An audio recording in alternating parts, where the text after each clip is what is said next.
Abonnez-vous massivement. Betty Matende l'officiel. Balobi chaîne nous pesa makambo. Chaîne nous na actualité na source. Ezate que oh akufa ki bala mwakunda ka akufa ki na été. Betty Matende le babionde makambo. Vumela na yo posanga orgueil. Chochocho. Mboka na yo. Déjà tant aux prophète Denis Lessi, on a longtemps comme prophète benga frère Denis Lessi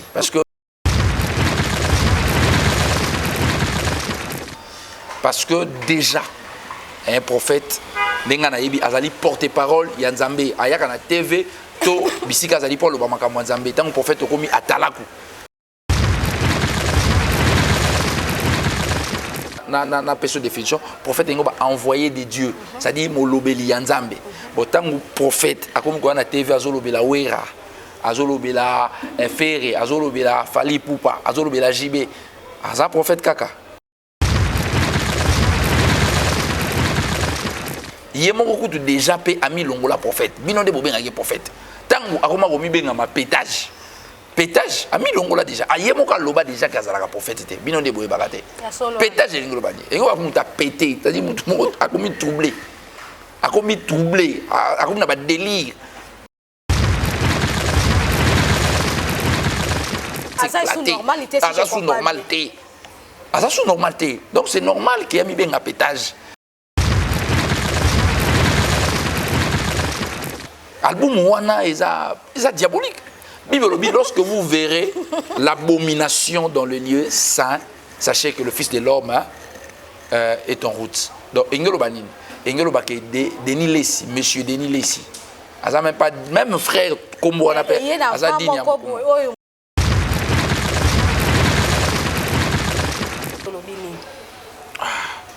yeah Martin Fayolo yeah to ebi biso nsoke souci na ezalaka eza pouvoir oya lo baba boto la ye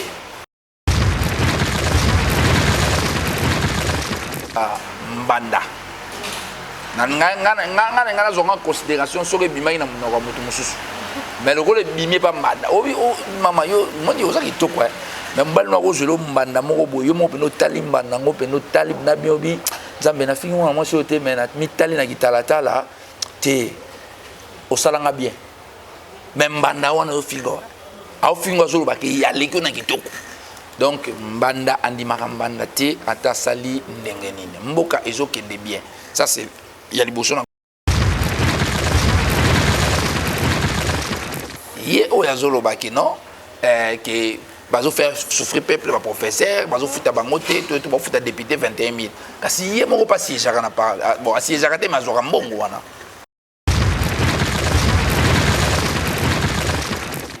au monde qui est sur ça mabe alors tika ko zombongo te mais tant que zombongo wana ozo sou pona ko critiquer mais ça c'est comme jalousie voilà donc et ça jalousie bref. Mesdames et messieurs, chers internautes de la chaîne Betty Matende l'officiel, bonjour, bonsoir, ça dépend de l'heure à laquelle vous nous suivez. En ce moment, je vous dis de vous abonner, abonnez-vous massivement dans notre chaîne Betty Matende l'officiel. Un grand merci à toi la patronne Betty Matende depuis Londres. Un grand merci à vous la famille Kolama. Là je vois Yvette Kolama, Françoise Kolama Balobi, passé à Mbongo. Passé à Mbongo, et voilà. Et moi, votre présentatrice, c'est Winnie de la presse. Et je vous dis de vous abonner massivement comme l'actualité nous oblige, chers internautes. Merci à toi, Christian Soumaïl, qui est déjà derrière la caméra. Comme l'actualité nous oblige, je ne suis pas toute seule dans ces plateaux. Je suis accompagnée avec des paroliens. J'aime bien lui appeler parolien. C'est un évêque, bien sûr. Ce n'est pas la première fois les cas. Dans le plateau Nabusso, il y a Betty Matende, les officiels. Il s'appelle l'évêque parolier Christian Machika. Christian Machika, avec lui, nous allons parler plus de l'importance, des nécessaires, je peux dire. Il est là mieux placé pour nous répondre par rapport à l'occupation Nabusso. ma question na biso ezaki vraiment ebele makasi bakomelaki biso partout dans le monde to yambela na biso boy yambela na nu biso mutu oya mesana plus que le baba vérité parce que lui il parle que de la vérité ya ke ndaka boete voilà Christian Souma il a déjà même moral déjà fongolanga déjà na yamba invité na ngai l'évêque Christian Machika voilà il est déjà là évêque bonjour bonjour maman Winnie. Vraiment, on a mon déjà santé, ça va. Ouais, Nzambe nangolu nazo batela biso. Voilà, azo batela biso prophète et évêque plutôt. J'aimerais que ba onyo so ba zolando pour toute la première fois bien que déjà aux alaka déjà ah mais il y a ceux qui sont baillés peut-être en retard. Bon bino tout le monde mutu moko évêque il est qui évêque qui est-il? Ouais, moi c'est l'évêque parolier Machika Christian. Je suis visionnaire de l'église évangélique La Croix des Victoires. Visionnaire de l'église évangélique La Croix des Victoires Évron au sein de la plateforme ACGECO. Donc c'est un peu ça. Voilà, moi, une petite présentation. Il y a pas et évêque. Mais évêque, je crois bien à la fois passée, Toyambaki Ozalaki kaka comme pasteur, mais lelo oyo okomi évêque. Est-ce que bino pe ba évêque ou mata ba grade?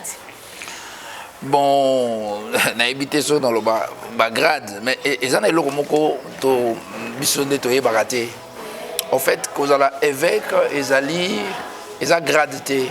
D'abord évêque par rapport il y a ndenge ils en a quatre ya Bible, ils ali position moko, il y a leadership na quatre il y a organisation moko religieuse. Donc évêque azali muto azoko kamba. Azo kamba na kati ya lingomba mais azana ministère na ye. Tu vois donc oui aux la évêque, aux pasteur, oui aux la évêque, aux prophète, oui aux la évêque, aux diacre, oui aux la évêque, aux ali docteur, aux évangélistes. Donc ils ont gradité, ils ont juste que bon comment c'est trop dur donc tienga lokola évêque mais naza toujours pasteur.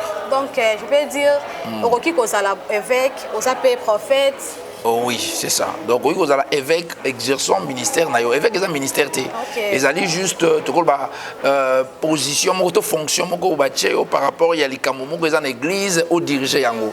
Et évêque azaka mo côté bazaka toujours na archevêque. Donc archevêque ndé azoko coordonner ba évêque. Donc netingai nazali évêque, archevêque na biso Ben Eradi Caleb Mugalu que je salue Azolanda biso en passant.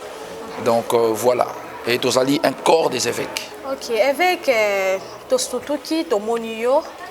moni bino en général, bah évêque, na ba chef coutumier, na chef coutumier, na ba ngunza, je peux dire, est-ce que aussi mbikis, tu as loge? Non, tu aussi mbakisi ndenge nini mutu. Na ba chapeau be koto bolata ki wana. Oui, na ba banzete. Na banzete lisusu. Non, tu aussi mbakisi ndenge nini mutu a simbi déjà yeso aussi mbakisi te.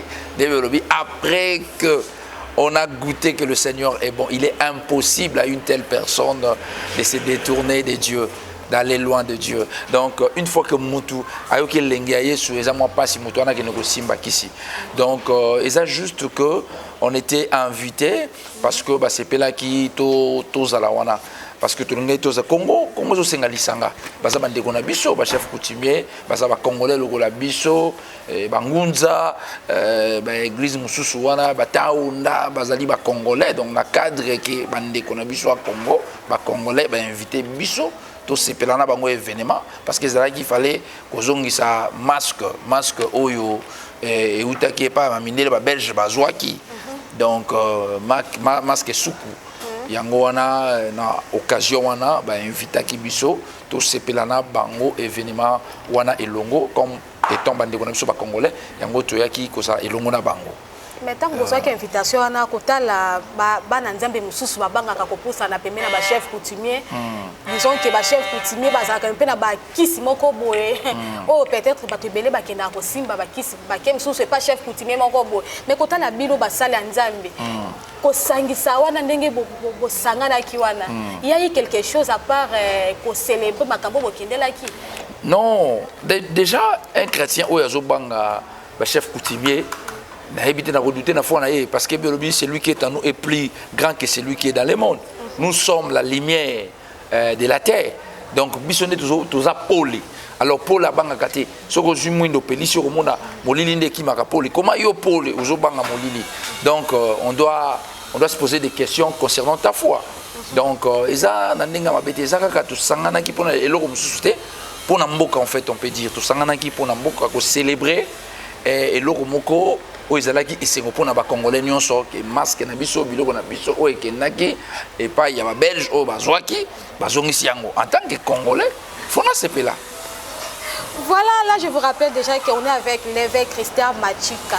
Christian Machika, oh, il y a invité Nabiso, Nakati, il y a chaîne Nabiso. Avant toutefois de continuer, je dis un grand merci à toi, Françoise Efat et Kola, maman c'est un bon, hein?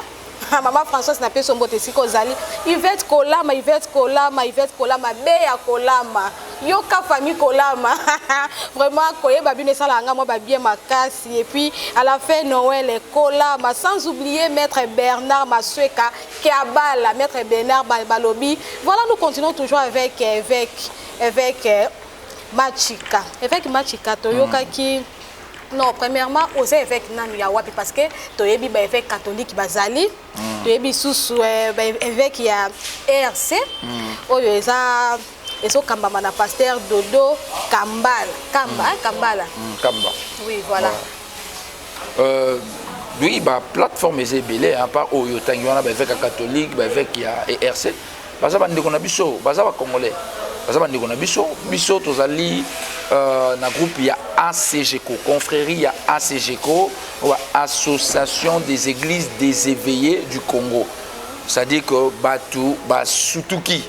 Donc tout l'amour qui après to Sutuki, les biso ACGECO. Donc tozali lisangana ba église autochtone. Dans des églises autochtones, les églises il y a beaucoup oyo des fois tozali comme on a bango lokola baza ba satana nzoka baza bandeko na biso ba congolais lokola ba ngunza lokola ba taunda lokola baza belé ba tout ça na bango elongo donc biso tozali ACGECO na ba padiste tozé belé. Avec Christian, quelle est votre vision? Vision na biso ya ACGECO et ça d'abord vision un chef de l'État. Les alliés vision que tout sangana. Moni yango uti ko tout nanga to mona bino na ba chef coutumier, to moni bino na ba ngunza, to moni bino na ba taunda ba patiste. Donc cela veut dire que to lingi ba congolais to zala lisanga. Ozo mona na mutu azana makambu na ye na eko empêcher biso to zala lisanga te ezalo kola na kati ya ndako. Boko zala na mona bino mo boya za teti. Boko zala na mona bino musupe boye asape ndoki. Boko zala pe musu akende ko sima bakisi. Beaucoup d'appels à Moussou, donc mon tout peut ça la bien. Beaucoup d'appels à Moussou, appelle-moi la malade. Mais nous sommes en train de voir les beaux tamoko. Bon, est-ce que ceux qui n'est maman lambi a tiré le logo Nicolas Messa, est-ce que Moussou na pour vendre na bango longote pour na bolia? Non, ça va ne qu'on a bino même dans mon tout. Azana makam na inenge à ce moment. Donc c'est ça, vision na biso ezali unité ya Congo et puis pour soutenir beaucoup d'amboka na makam o ya zo sala ya malamu pour na mboka. Avec Toyota vraiment bien, est-ce que Toyota connaît vraiment la différence par rapport à la plateforme la différence il y a la plateforme sous wana na biso. Non, c'est clair. En fait, neti la plateforme au moins net par exemple évêque catholique. Bazaka bango na wa catholique. Na ERC et pas il y a évêque général Dodo Kamba. Et ça ba to église de réveil bazawana. Mais différence na biso ça que biso na ACGECO église ya réveil ezawana et puis ba église mususu pe autochtone o ya bokoko no na tango ko ba padiste ba ngunza ba ta onda tout ça na bango longo donc tozali vraiment unis donc différence na biso yango la différence particularité na biso ça to sangani na bandeko onyonso batu kala tozali ko boya bango quoi to sangani na bango yango des particularités na biso pe to différence na biso yango. Ok, tu vois qui vraiment ba réponse est belé au posa qui vraiment au botine là qui biso afin que tout n'a vraiment ya bino moko le parolier avec Christian Machika mais tout monde qui bino lisusu na bazambala. to moni bino susu na bikoti kande na ota kisuko ye biso kala mingi te na banzete est-ce que vraiment importance nango ezani na makambo ya Nzambe bolingi bozonga la kati ya catholique non tolingi tozonga na kati ya catholique te bacatholique baza bandeko na biso baza na makambo na bango bazosala biso mpe tozozonga te mais sauf que omoni congolais azaka moko aza moins compliqué moni c'est vrai que kala tozali komona babilama bacatholique na bazambala wana lokolo eza ngambo lokolo eza kisi mais non ezaka identification omoni musala nyonso ezaka na identité nango omona soda omona lati teni ya basoda omona munganga omona lati teni ya baminganga okomona pe musala Nzambe alati neti siko nati école pastorale non so nazokende partout na okende omona ta mutu atene shalom pasteur. Pourquoi? Parce que amoni ngai na école pastorale mais soki na lati yango te akopo négliger nga alongwa ozomona c'est-à-dire que elamba esalaka identité ya mutu ozonanga donc c'est pour identifier mais surtout que na Bible tout le monde a même dans le Lévitique wana tout le monde Nzambe tanga zo pesa Moïse bibeko atongela ba sacrificateur bilamba ya ndenge moko ozomona bato ebele bakoloba que non eza ancienne alliance na nouvelle alliance ezate c'est vrai lelo elamba na biso eza Yesu elamba na biso kazaka na biso eza Yesu eza na kati ozomona elamba wana ebangisa bato te ça n'a rien à voir ezaka identité voilà. Voilà, chers internautes, il est temps pour nous de avec moi, Mouké. Merci à toi, Junior Moyowa, Junior Moyowa, 4 ans à Pelco, association de presse en ligne au Congo, 4 ans d'existence déjà, ça s'est fait et c'était déjà depuis hier, les 4 septembre, mais Babi année au Nyon jusqu'à la fin de l'année, toujours continuer Kaka. À vous mes concerts d'Apelco, je vois Judith Labio, Christella Bolanga, Christella Bolanga, je vois encore Héros Habib, je vois Miliki de la presse, Boza Belé, Cynthia Momo, Maman Nana Sanga, na peso vraiment Bote Sikozali, Awa Tosaka Kana, évêque Nabiso, toujours continuer kaka ba série ba question Nabiso évêque ACGCO Boye Sika, bientôt élection. Ouais. Bolobi nini? Boza na sima ya boza na sima ya nani? Oui, élection yango yo sala maka na mboka nyonso foko pona mokonzi ezali devoir ya citoyen nyonso ko pona mokonzi ko diriger donc toujours là mais tous en Sima Congo d'abord. Bon, on a Sima Moutoute non, tous en Sima Congo, puis tous en Sima chef de l'État. Tous en Sima chef de l'État. Tous en Sima Congo. Chef de l'État, si je comprends bien. Oui, toujours soutenir président Nabiso Fachi Beton jusque là, Makamojo Kende bien. Yo lingi tous en Sima na déjà un pasteur, un prophète ou un évêque.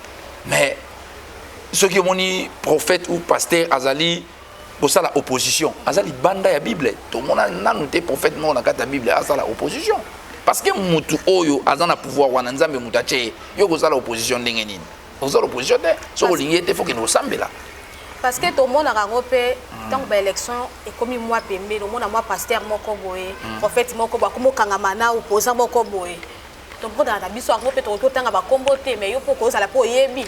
Non, ça dépend. Il y a mais selon la Bible, jamais pasteur, prophète a côté à opposition.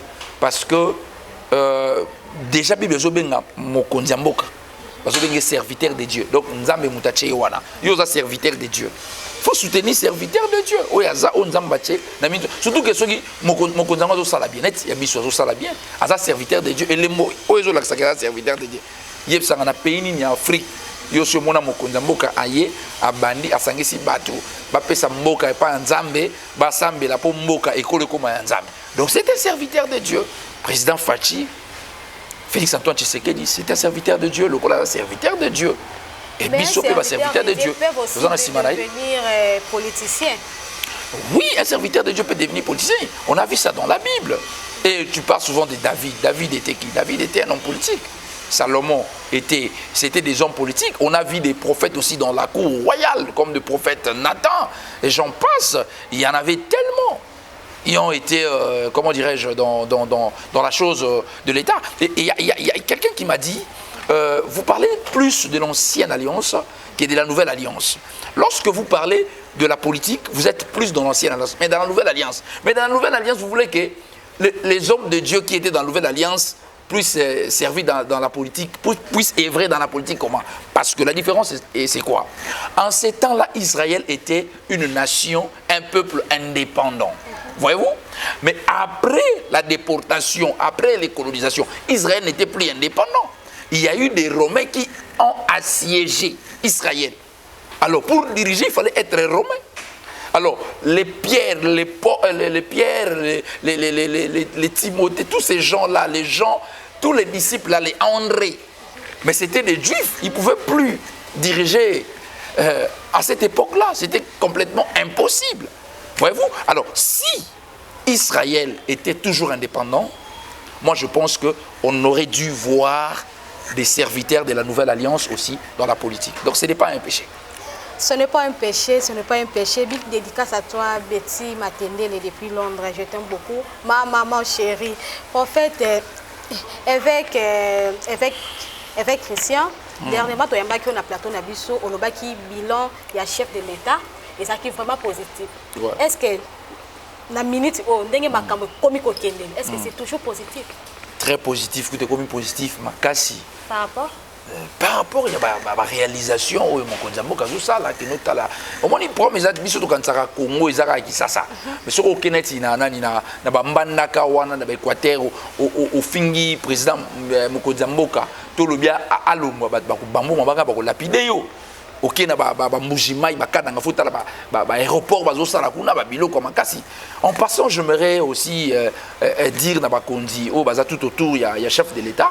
Il faut qu'il y ait une bonne communication. Le chef de l'État est en train de faire des choses qui sont louables. Mais aujourd'hui, beaucoup de gens sont ignorants de ces choses. Pourquoi? Parce qu'il n'y a pas une bonne communication. Moi, je suis un homme de recherche. Donc, j'ai vu beaucoup de réalisations qui sont en train de se faire. Donc, bilan est allé positivement cassé. Problème est allé. Problème est que mon Congolais, a moto. Congolais a le moto oyo. Aloni bilanga lelo a telemika na bilanga na lelo. Azo zilaka bilanga na ebota lelo. Atayomo. Ebota lelo te. Boloni ekobota. Osomona. Ça dit que makambo mokonza mboka azosala azosala malembe omoni nakutana bato mosusu pe ba ngap na loba makambo oyo pesanga mo tanta mo 2 minutes nakutani na bandeko moko bazoloba balobi kutu Kabila salaki 18 ans mais passe ya boye zalaki te bino boye na mo temps bosali boke ko sa 5 ans passe komi makasi ngana ebisi yango sina zoloba ngana ebisi baba olobi déjà que asali 18 ans c'est que asali ebele koleka sikoyo. Est-ce que, oyebi maman, on uni, au moni kotonga même église on est to vanibo, et zo qui tant et cause tam susu, il n'en est pas pour tonga boy. Mais surtout bito panzango, to détruire mon kaka na journée, moko. Et yorbani, ko construire, ils ont toujours temps. Président Félix Tshisekedi a sali ba exploit oyo, ils sont visibles partout na Congo, mais bilan est allé positif. Voilà évêque parolier. Dernièrement, Toyoka qui déjà Bimaki n'a pas mais bien sûr que Bob Elvis, ça s'appelle c'est un chanteur. Oh yo auti koyemba Fachi. Dépôt Kenda moi na yo abomi mboka. On obi digne évêque. Mais c'est clair, asa congolais a vu na it. Toi na pays moza démocratique donc dans ta libre ya roloba. Il y a un pas bien le big non Félix Abomi mais est-ce que mutumoko sur le big que Félix Abomi mboka ndé yolo ba ke Congo mo monter le bien tout ça combien nan donc ils a beaucoup de questions moi je mérite réponse et ça yé na monique Félix Abomi mboka donc asa libre le ko za congolais batika loba o ya zo kanisa mais biso tout mona clairement que makambo za nango normal par rapport à social 18 ans de pouvoir il y a Joseph Kabila Kabila ouais. Na 4 ans. Ouais. Dollars et qui na 16 000, 17 000 à temps là. Na ministre dollar est comme 24 000. Au moins ils portent wana na lupango wana. Eza wana. So bazo reconstruire et to ba église oyo. Eza quoi ba longoli porte wana. Ozomona. Tant ba longola porte wana, ba kansonde ke ba tika porte wana pour lele. Menzo kande ba zui porte ka ya libendo ba longoli ba tiesko porte moko ya or to ya diamant. On a une différence. Le problème, c'est quoi? batu o bazolo baki tant Kabila ezala qui bien et ça parce que ba comprendre te makambo mokonzi mboka azosala ça dit que kalate bazobosa na makambo donc mokonzi mboka azotia ba base kalate bazobosa na makambo donc c'est un peu ça qu'on reconstruire to ko construire ezalaka pétété qu'on détruire les pété mais qu'on reconstruire les pété tozongi lisusu moi si mamuke kuluna na tango wana ezalaka vraiment na taux élevé boyete mais na minute to comprendre que kuluna est comme vraiment makasi non mais gouvernement na biso butu donc ezo ki gouvernement na biso azosala azolukamba moyen ya ko éradiquer ya ko sisa nani mobulu wana mpepe wana ya bakulu na bazo travailler mais kulu na ezaka na Congo te eza na monde entier banditisme la population doit comprendre te bakoki kokanga bango mais après une semaine bazongisi bango lisusu nyonso wana gouvernement ezosala neti nini oui makambo wana nyonso gouvernement azobongisa je crois que kalaming te bozomona bakulu na bazolimo parce que na monaki bazo tia bango suna kanyama nani kasi c'était pas na kosala bilanga bakomo tia bango na angenga ba changer ba stratégie donc mikolo ezo ya bokomona vraiment ke bakolimo ba tia bango place ba otika ko retrouver bango succès donc eza na prison mona kati ya zamba makasi donc voilà, notre gouvernement travaille. Voilà avec pour na départ il y a des grands collaborateurs, il y a chef de l'État, il y a chef de l'État Jean-Marc Aboun et Franck Diom. Bon d'accord, d'abord pour na départ wana na koloba nini pour na Jean-Marc Aboun na bana Jean-Marc Aboun. Omoni les aboyi congolais alingaka ko mona mabe partout. Boko zapena mutu a sepelia ke no meka eloko na ye. Ozomona mabe siko congolais zaka ukabona mutu obani kokende koloba mabe ya mutu ana te okukabona pena mutu. Bon, na ozo selon cette question moko be ngamo pe na répondre ngoka. Eloko nini nzambe asalaki satana. Po satana alongwa eloko nini nzambe asalaki satana. Asaki eloko te? Est-ce que nzambe azali ko diriger mabe? Non. Mais Satan longwa. Donc ingolo bateke soki collaborateur nanga akei, c'est que ngai nazo diriger bien te. Collaborateur ko za ba ambition na ye. Ya ba collaborateur muso zo travailler pe mena alula kayo. Yo imiter c'est la jalousie. Et ça le la Satana. Azarana nzambe bien bazo avien nzambe bazo mela aulingele boule avio pe boy avani likola ba orbo ndeni ngapi fana vana likola ba or aulingele ba boule. Osoma so akei. C'est que nous avons dirigé ma bé, Satana Saki rébellion. Non, ils ont monté à ces pays kokende. Mais le mal avec les Congolais, bima qui est mbeka makamnayo. Mais qu'au fin, monté aux qui n'a été. C'est là où il y a le mal. Donc, kokenaye échanger et logoté na IDPS parce que tout ça, IDPS oui, la démocratie et puis IDPS va organiser, baza na batu musu ya mayele ya ko remplacer kuna ba Augustin Kabou ya basé belé, ba Congolais be basé belé ba ko jouer rôle na ye. Donc ils ont mabete. Alors, pour na Franck Diongo, yé na ko lobanini, yé ils a problème kutu ya jalousie, ils a problème kake ta mususu. Azaki na posa pas pese musala, même musala ngozo umela. Mais yé vie ezaka patience nde mutezanga kiye patience mutezanga kiye ba ye ba kosiye ba lobi na yo ba koloba na ye bon voilà ba kena bango mais okena bango ngelo bateke Congo ekufi to partir mon konzamboka ekufi non on continue ba remplacer ki bango déjà on évolue donc c'est un peu ça on évolue et ça a vie na bango. Voilà, chers internautes, nebe seka bozali et seka boza vraiment na lingara mingi tong bayambela rabino avec le parolier nebi ke bino ebele bo sepela ka bayabiso. Vraiment abonnez-vous na yebi sabino kaka bo s'abonner, commenter et puis liker, partager hein. Ko bomba information yo moko te partager ba ninga mususu pe ba mona yango. Voilà avec tozongi susu vers yo Martin Fayoul alobi Fatia Bomimboka. Député 21 000 $, enseignant 21 000 francs. Avec le bini. Martin Fayoulou, tu as vu son choqué, souci ils a pouvoir au yalo baba botola donc il y a le rôle à Mbanda. Nanga zonga considération sur les bimay na munoko mutu mususu. Mais le rôle bimé pas Mbanda. Oui, maman yo, moi dis osaki to quoi. Mais mbali na ko jelo Mbanda moko boyo mo peno talim Mbanda ngo peno talib na biobi. Zambe na fingo moi so te mais na mitali na kitalatala te osalanga bien. Mais Mbanda wana o figo. Au fingo zolo ba ki ya leko na kitoko. Donc mbanda andimaka mbanda te ata sali ndenge nini. Mboka ezokende bien. Ça c'est il y a des bosons à répondre. Mais il y a mis balé.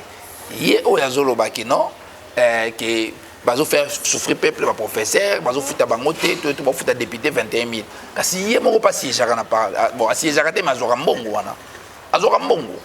Pona nini ndenge akina kozwa mbongo wana azora ngota ki okabula. Akokabula ngona ba ofeli to apesa akopesa ba fonctionnaire. To même aboyi kozwa mbongo wana. Pourquoi azora mbongo wana? Fallait atika kozwa mbongo wana. Tala, au monde ba vrai politicien, il y a le quoi ba vieux Etienne Tshisekedi wa Mulumba paix à son âme. Vieux wana aboya gestion ya Kabila tina suka. Voire même tango élection salami vieux alobi ka joa ki babité ba Kabila pas vieux ba député ne nyonso o ba joa ka ya IDPS. Mutu moko te akota parler ma paix mutu moko ta joa mbongo. C'est ça. So monique mboko zotambola mabe. O monique nyonso eza mabe. Alors tika kozwa mbongo te mais tant que ozwa mbongo wana ozwa su pona ko critiquer mais ça c'est comme jalousie voilà donc eza jalousie bref mboka ezokende malamu voilà tout le monde est déjà album pétage prophète Denis Lessi au déjà sur le marché au peut déjà ezo circuler na ba TikTok na ba page nyonso alobi pe ekobeta tina ba église. Êtes-vous d'accord? Déjà, tant que ba prophète Denis Lessi, on a longtemps comme prophète, ben frère Denis Lessi, parce que ngai na yebité kazala prophète, ben na limité qui a prophète, parce que déjà un prophète, benga na yebi azali porte-parole ya Nzambe, ayaka na TV to bisika azali pour le bamakamwa Nzambe, tant que prophète komi atalaku, c'est-à-dire définition d'abord prophète, hein, maman ou ine nde ozo kangai na ina, hein. Dans une définition, prophète est envoyé de Dieu, c'est-à-dire molobeli yanzambe. Bon tant que prophète, à comme quoi na TV azolobela wera, azolobela ferre, azolobela fali poupa, azolobela jibé, aza prophète kaka. Na éviter, selon définition moi aza déjà libanda. Donc tout le monde la combat prophète. Et puis yemo ko déjà pe ami longola prophète. Bino de bobenga prophète. Tangu akoma ko mibenga ma pétage. Pétage, ami longola déjà. Ayemoka loba déjà kazalaka prophète te. Bino de boye bagate. Pétage lingola bani. Engo akumta pété, c'est-à-dire mutu akomi troublé. Akomi troublé, akomi na ba délire. Kota na dictionnaire tanga mo pétage na délire. Au moins mutu ça na état normal te, c'est-à-dire que eloko moko salami na kata bongo na ye ale atom mo ya s'éclater. Asa sous normalité. Asa sous normalité. Donc c'est normal qu'il y a mis benga pétage. Donc asa prophète asa pétage. À sa pétage. Album Wana est diabolique. Lorsque vous verrez l'abomination dans le lieu saint, sachez que le Fils de l'homme est en route. Donc, Engelo Banin, Engelo Baké, Denis Lessi, monsieur Denis Lessi. Même frère Kombo Wanapé, même Kombo et frère Azadinia Kombo Wanate, monsieur Denis Lessi. Monsieur Denis Lessi, Ndenge. Azali wana aza ngazo benge horloge horloge des temps de la fin azali ko la montre oyo biso ba Kristo il faut totalaka po ezo la biso que Yesu azana nzela akomi pene pona kozonga donc c'est ça aza prophète te azali pétage de l'Ilesi donc yemoko déjà donc botira obenga ye prophète parce que yemoko pa loba déjà kaza pétage donc pétage ni ko lobaka mutu moko boye mutu ne se pété akomi troublé akomi na ba délire azo makamazo sala donc azo comprendre ngote mazo sala kaka donc c'est ça. Voilà prophète, nous sommes pratiquement à la fin mais dernière question na biso oyo to so comprendre les sous-souté basala nzambe finalement et comme nini dernièrement to lali to lamuki aseka kuna na babuki bikeko yena voici l'homme ezo simbate. Ouais. Zoé ba lisusu te batu ba komi vraiment population soit ba chrétien belé ba komi na ba équation ana. Donc ba so comprendre lisusu te finalement ba sala nzambe bozo luka nini soit bozo tia biso mususu na ranger nini entre voici l'homme na pasteur Mukuna. Nani vraiment azana raison par rapport à makambo nyonso oyo asali boazongi si asali boazongi si. Déjà tant que vous na azana raison yo lingana lobani est-ce que moi na papa na azana raison? Papa comme tu as la raison. Ata papa sali mabe moi na tout. Il faut quitter. Faut voir pourquoi papa sali le comme mabe. D'abord papa passe le comme mabe. Bon, selon ba information aujourd'hui, ba longolier na communauté parce que ba monaki ke azo sala makambu sans que a consulter communauté. Non. par rapport il y a ndenge ezalaka avant que balongola moto balobaki non bapesaka moto temps soit avertissement moko pendant trois reprises mais et pas voici l'homme batikalaki kosala yango te batikalaki kosala bazalaki surpris kaka ke l'équipe balama kono ngana yebi ke basalaki yango et puis soki basalaki yango pété soki et comme na niveau wana c'est comme na niveau wana c'est que elekaki ndelo Zolanda mwana azwaka jamais raison liboso papa mwana quel que soit papa sali ndenge nini il faut zonga na makula papa asola na papa mwana zakaka na se ya papa donc azali na tort aluka papa na ye azonga aluka ndenge nini bakobongisa mais ndenge déjà ami bimeli ndenge wana bon ngana koloba déjà ke ko bima sans bénédiction ya père na yo et ça déjà malédiction et ça malédiction moni malédiction et ça rendeni malédiction ça quoi ventilateur hein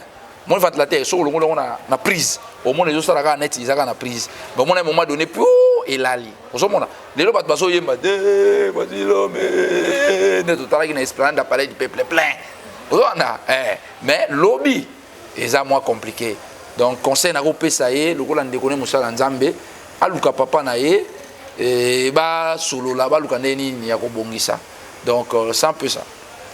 Voilà, avec parolier Christian Match, nous sommes pratiquement à la fin de cette émission. Pour moi, c'était pour moi l'honneur Yambayo comme un homme dédié, un serviteur dédié. Je pense que ce n'est pas la dernière fois faire à mesure question, préoccupation, plus. Koya Pembe Nayo, un mot de la fin. Oui, un mot de la fin. Dans le profité de PSAP, moi, quelques batumbote au Bazola Nangaï, na Pessi, Kulutu Nangaï, Pakalangaï.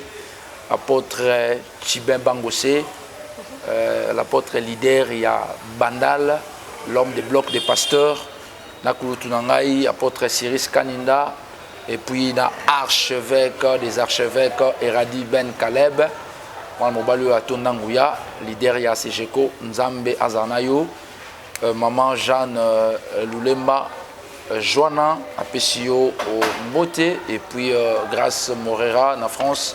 La Pessio Moté, Patricia Mokango, et puis l'Afrique du Sud, la Pessio Moté, et puis Baza Ebele, Sylvie Dia, la Pessi Bino Moté, Katima Chika, Nzamba Zanabino, et Batunion so Oyo Balanda Kangai, Tokangamana Nzambe. Surtout, et le Kwasuka Ngwana, Tokangamana Nzambe, Bilembozo la Kisakeye soit commis Pembeni. À ta difficulté, Ndengenini, Kobima. Pembeni ya Yesu te yikampi ko simba kisite ko sala mabete nzambe na biso akosala. Avec un mot pour notre chaîne Betty Matendele. Oui, en tout cas chaîne Oyo, en tout cas naza vraiment à l'aise, naza toujours à l'aise. En tout cas nazo sakola pour na chaîne Oyo mikolozoya et aux asundenge ezate. Bosa musala kitoko. Na osambela nzambe ya lola apesa bino ba matériel, pourquoi pas chaîne penda ya munene oyo kozala na ba trempe ya RTNC pe na ba France 24 nzamba pesa bino yango na kombo na Yesu. Merci beaucoup. Nous sommes vraiment arrivés à la fin de cette émission. Là, je dis merci à toi, Christian Soumaïli. Je dis un grand merci à toi, Roger. Roger, je te salue. Un grand merci à toi, Maman Betty Matendele. Vraiment, à toute la famille Matendele. Je vous dis un grand merci. La famille Kekambezi. Papa, mon papa chéri, papa Freddy Kekambezi depuis Goma. Maître Dan Kamboula depuis Goma aussi. Dorsia Awa Kekambezi, Bénédicte Kekambezi, Bibi Kekambezi. Bosa tellement ébélé makasi. Tiana TV na pesombo tesika ozali. Les amis de longue date. Voilà, na pesibino bambote esika bozali. Na bosana ki batumoko ba fourmi. Hein, faut yamba bango, ils ont plateforme moko ba osala musanza me malamu. Voilà. Faut yamba bango dans les amis, les inséparables. Voilà. Je crois Mikolo Zoya na osala tout o yamba bango na plateau oyo et vous allez voir les pamboli pour na téléspectateurs. Voilà, quant à moi, je vous retrouve déjà à la prochaine de nos numéros. D'ici là, portez-vous bien. Au revoir.